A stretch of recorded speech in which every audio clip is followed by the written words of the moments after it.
সে বলবো অনেক থেকে কিন্তু বসে আছি মায়ের চুপ করে। একবার বলবেন সবাই মিলে আমার সঙ্গে প্রাণ ভরে আরে দু হাত তুলে বলে রে কৃষ্ণ না বাবা ঘুরে বেড়ে তোর সকল মনস্কার দু হাত তুলে বলে রে কৃষ্ণ না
কৃষ্ণ বলে বাহু তুলে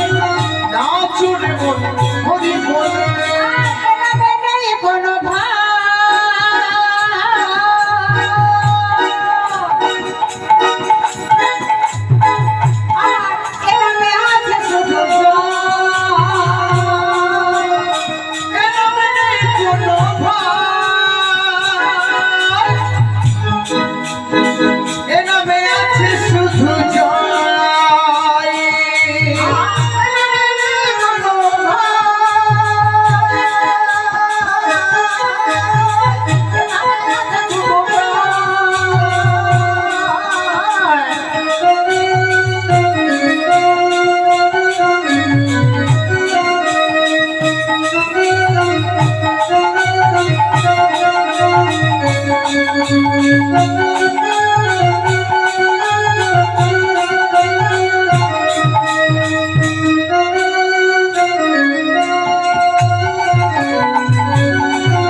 শ্রবণ করে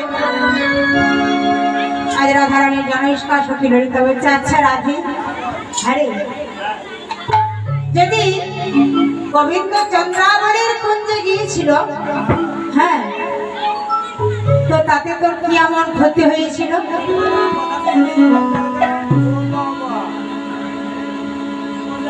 ও ললিতা বলছে হ্যাঁ রাধে যদি তোর বন্ধু চন্দ্রাবলীর কুঞ্জে গিয়েই থাকে তাহলে তোর কি এমন ক্ষতি হয়েছে সে কি কৃষ্ণ বুঝতে পারবে না সে কি জগৎ ছাড়া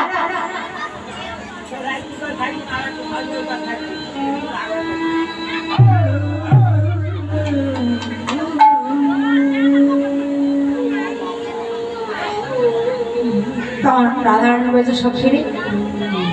ওরে চন্দ্রাবলীর কুঞ্জে যেতে মানা নাহি করে, চন্দ্রাবলীর কুঞ্জে যেতে মানা নাহি করে, চন্দ্রাবলীর কুঞ্জে যেতে মানা নাহি করে, শ্রীরঙ্গ কম্পনের ওধা সেই দুঃখেতে মরি,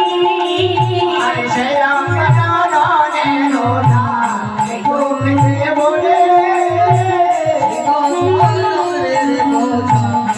দুঃখেতে মরি, শ্রীরঙ্গে কম্পনের ওধা সেই দুঃখেতে মরি,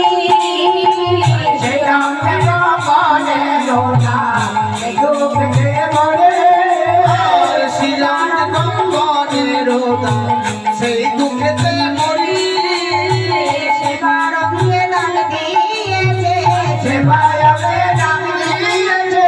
সেবায় অঙ্গে ডাক দিয়েছে, সেবায় অঙ্গে ডাক দিয়েছে, কৃষ্ণ সেবা জানে না রে, এসেছে সেবার অঙ্গে দান দিয়েছে, কৃষ্ণ সেবা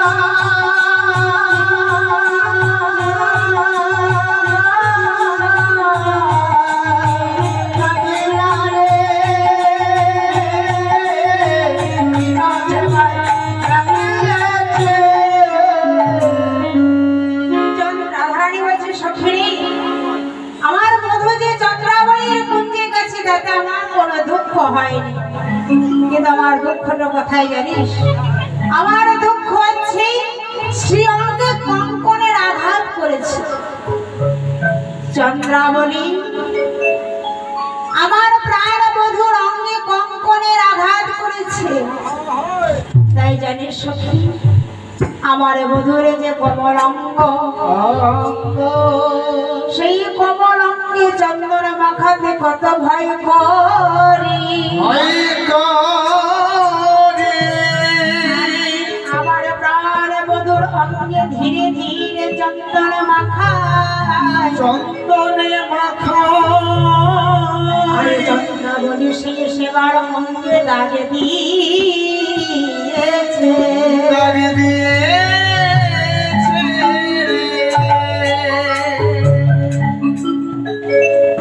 তখন ললিতা বলছে রাধে শোন, এই দেখো আমাকে তাকাও, আরে আমার ফোনটা নিয়ে শুয়ে দেখো, বলছে তোর এটা ভুল হচ্ছে রাধে,